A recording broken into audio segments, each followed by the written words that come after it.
Hello friend, नमस्कार। सावी study अड्डा institute में आप सभी लोगों का स्वागत है। हम लोग इंग्लिश ग्रामर पढ़ रहे हैं और उसके अंतर्गत टेंस का अध्ययन कर रहे हैं और आज का टॉपिक है पास्ट परफेक्ट टेंस का इंट्रोगेटिव सेंटेंस। तो आइए देखते हैं पास्ट परफेक्ट टेंस का इंट्रोगेटिव सेंटेंस।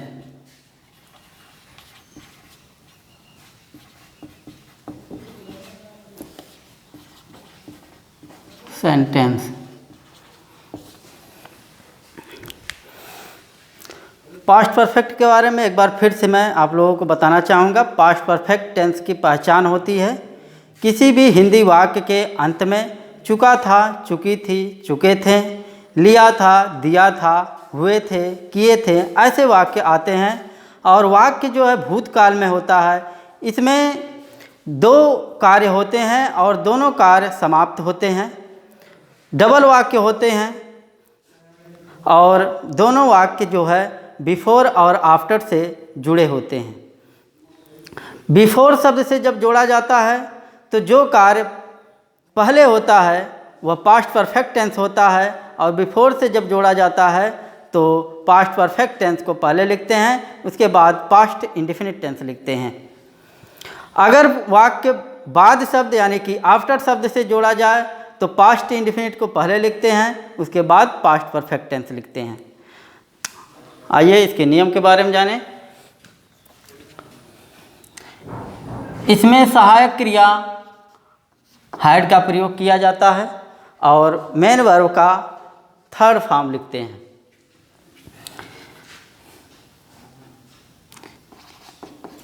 क्या यानी कि क्वेश्चन वर्ड वाक्य में पहले आने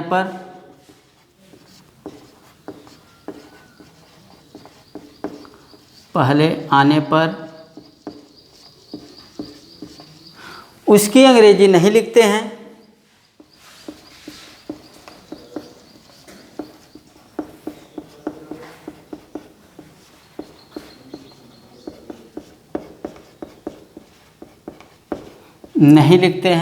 उसके बदले में हैड का प्रयोग करते हैं। सहायक क्रिया हैड का प्रयोग करते हैं।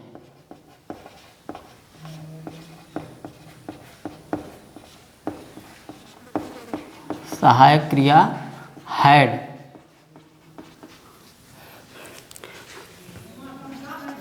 का प्रयोग करते हैं।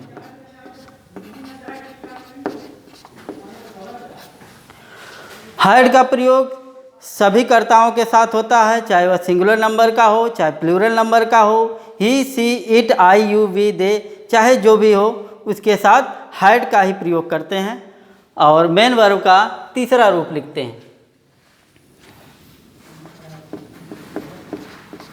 और मेन वर्ब का यानी मुख्य क्रिया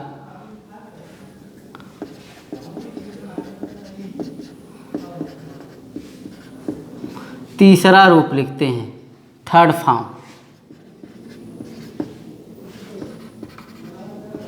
का प्रयोग किया जाता है।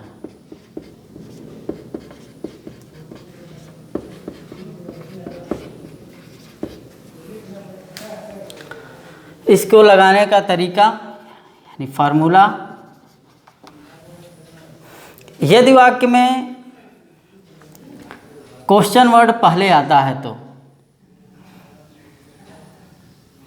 क्वेश्चन वर्ड पहले आने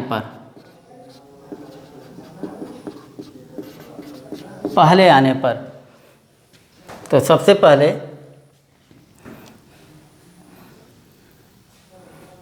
had plus subject plus main verb का third form plus object plus before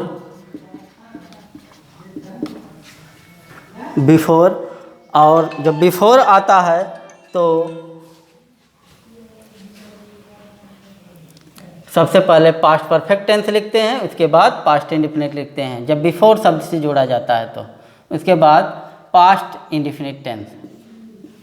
past indefinite tense.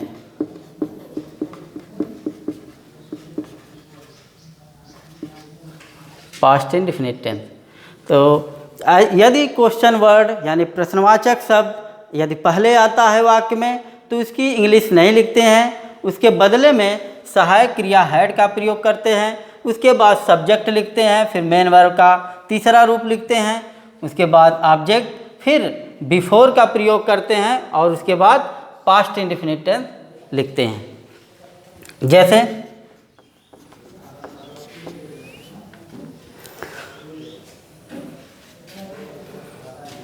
क्या राम के आने से पहले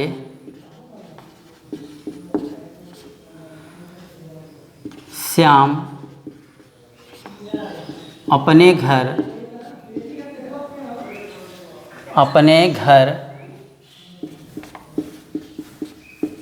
जा चुका था।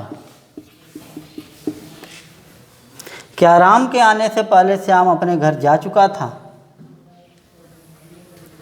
तो इसमें क्या शब्द पहले आया है, इसकी अंग्रेजी नहीं लिखते हैं, इसके बदले में हैड का प्रयोग करेंगे, वो भी सब्जेक्ट के अनुसार। यानी इसमें सब्जेक्ट चाहे किसी भी तरह का हो, चाहे सिंगुलर नंबर हो, चाहे प्लूरल नंबर हो, सभी के साथ हैड का प्रयोग करते हैं। तो सबसे पहले हैड, फिर इसके बाद सब्जेक्ट राम, फिर इसके बाद इसमें एक चीज़ ध्यान देंगे कि कौन सा कार्य पहले हुआ है। जो कार्य पहले होता है वही पास्ट परफेक्ट होता है। तो हम इसको ध्यान से पढ़ते हैं। क्या राम के आने से पहले श्याम घर जा चुका था? तो श्याम घर जा चुका था, उस सेंटेंस को हम पहले लिखेंगे। तो हैड श्याम, फिर इसके बाद इसको हम सबसे पहले लिखेंगे मेन वर्ब का third form gone, had Shyam gone to his home. फिर इसके बाद बिफोर शब्द का प्रयोग करेंगे, बिफोर, फिर पास्ट इंडेफिनिट टेंस, यानी कि यह आपका राम का आना पास्ट इंडेफिनिट है, इसको हम बिफोर के बाद यूज करते हैं। तो लिखेंगे राम, और पास्ट इंडेफिनिट में क्रिया का दूसरा रूप लिखते हैं, किसी भी सहायक क्रिया का प्रयोग नहीं करते हैं। तो Ram came, had Shyam gone to his home before Ram came. इस प्रकार से हम वाक्य का अनुवाद करते हैं। एक दूसरा है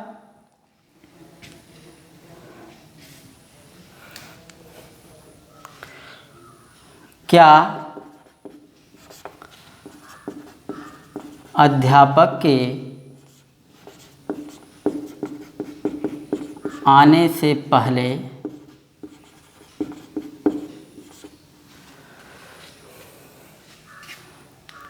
बच्चे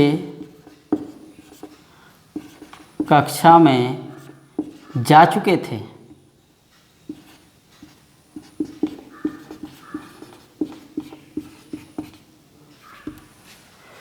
क्या अध्यापक के आने से पहले बच्चे कक्षा में जा चुके थे? इसमें क्या शब्द पहले आया, यानी क्वेश्चन वर्ड पहले आया है। और फिर इसके बाद हम देखेंगे कि इसको बिफोर यानी पहले शब्द से जोड़ा गया है।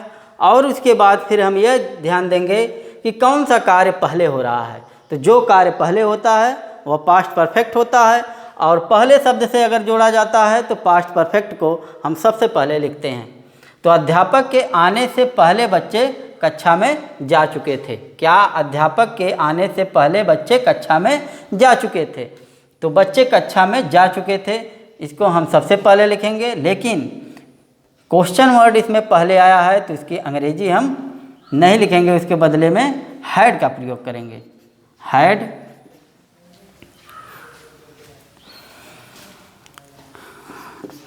The had the children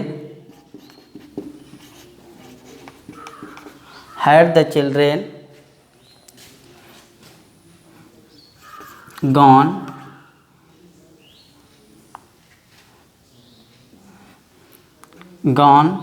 in the class। फिर इसके बाद हम बिफोर शब्द का प्रयोग करेंगे, जोड़ेंगे। Before the teacher came, past indefinite है और पास्ट इंडेफिनिट में क्रिया का दूसरा रूप का लिखते हैं। तो इस प्रकार से हम पास्ट परफेक्ट टेंस का इंट्रोगेटिव सेंटेंस का हम पहला रूल के अनुसार, यानी जब क्वेश्चन वर्ड पहले आता है तो उसका हम अनुवाद इस प्रकार करते हैं।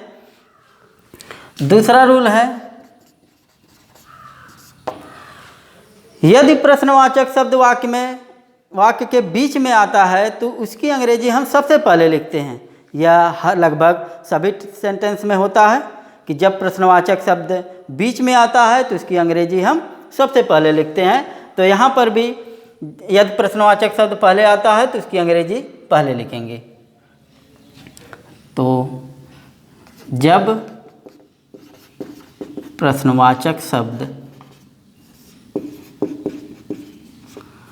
वाक्य में पहले आए तो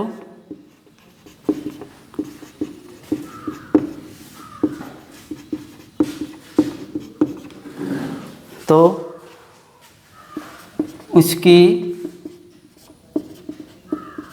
अंग्रेजी सबसे पहले लिखते हैं।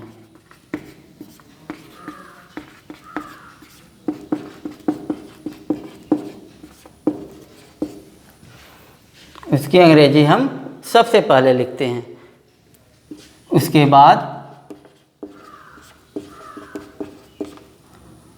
हैड का प्रयोग करते हैं। हैड, सहायक क्रिया हैड का प्रयोग करेंगे, प्रयोग करते हैं। फिर सब्जेक्ट लिखते हैं और मेन वर्ब का इसमें तीसरा रूप लिखा जाता है। लगाने का तरीका, फार्मूला, इसमें जब प्रश्नवाचक शब्द पहले आता है तो बीच में आता है तो उसकी अंग्रेजी हम सबसे पहले लिखते हैं। यदि प्रश्नवाचक शब्द पहले आता है तो उसकी अंग्रेजी नहीं लिखते हैं, उसके बदले में हैड का प्रयोग करते हैं। तो इसमें जैसे लिखेंगे, इसके लगाने का तरीका, सबसे पहले क्वेश्चन वर्ड, फिर इसके बाद हैड, फिर सब्जेक्ट लिखते हैं, फिर मेन वर्ब का तीसरा रूप, फिर ऑब्जेक्ट, फिर बिफोर। यदि पहले शब्द से जोड़ा जाता है तो बिफोर लिखेंगे, plus past indefinite tense.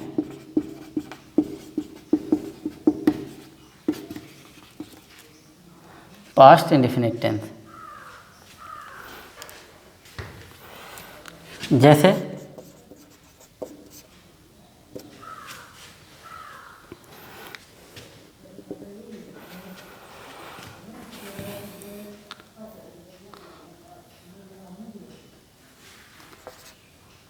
Doctor के आने से पहले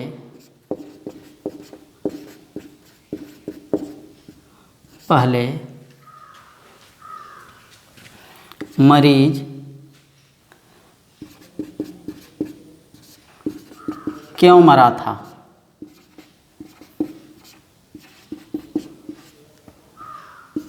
डॉक्टर के आने से पहले मरीज क्यों मरा था? तो इसमें क्वेश्चन वर्ड यानी प्रश्नवाचक शब्द बीच में आया है तो उसकी अंग्रेजी हम सबसे पहले लिखेंगे, लेकिन यह ध्यान देंगे कि यह पहले शब्द से जोड़ा गया है कि बाद शब्द से जोड़ा गया है। जब पहले होता है तो पास्ट परफेक्ट टेंस को हम सबसे पहले लिखते हैं। यदि बाद में होता है तो पास्ट इंडेफिनिट को हम पहले लिखते हैं, उसके बाद पास्ट परफेक्ट लिखते हैं। लेकिन प्रश्नवाचक शब्द यदि बीच में आता है तो इसकी अंग्रेजी हम सबसे पहले लिखेंगे वाई। फिर इसके बाद सहायक क्रिया का प्रयोग करेंगे वाई हैड, और इसमें मरीज क्यों मरा था, यानी कि यह पहले हुआ है कार्य, तो लिखेंगे why had the patient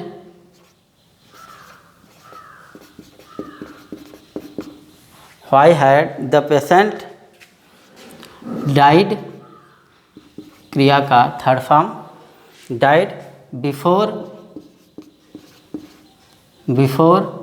the doctor केम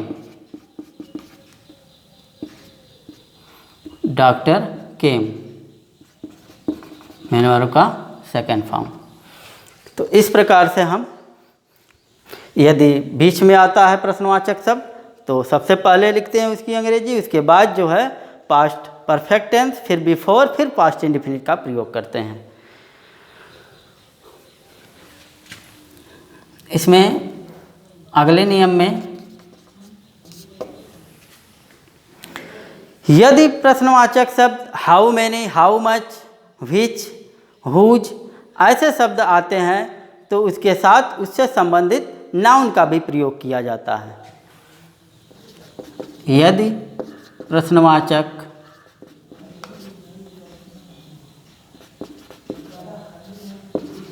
शब्द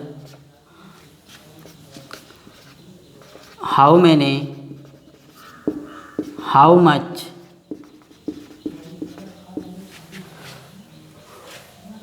विच, हुज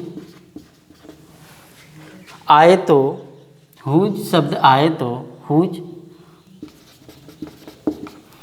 तो उससे संबंधित नाउन का भी प्रयोग किया जाता है।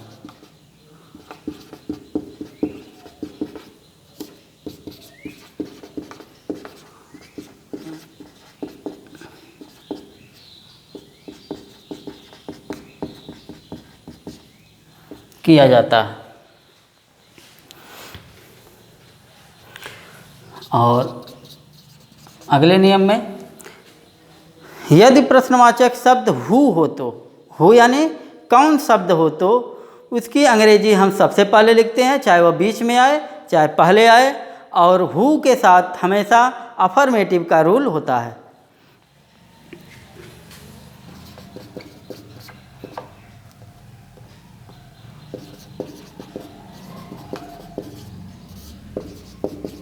यदि प्रश्नवाचक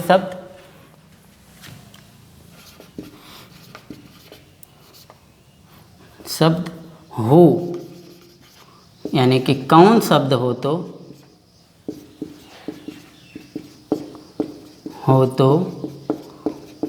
उसकी अंग्रेजी सबसे पहले लिखते हैं, और उसके साथ अफर्मेटिव का रूल होता है।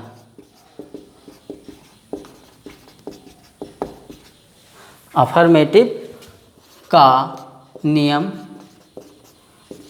लागू होता है।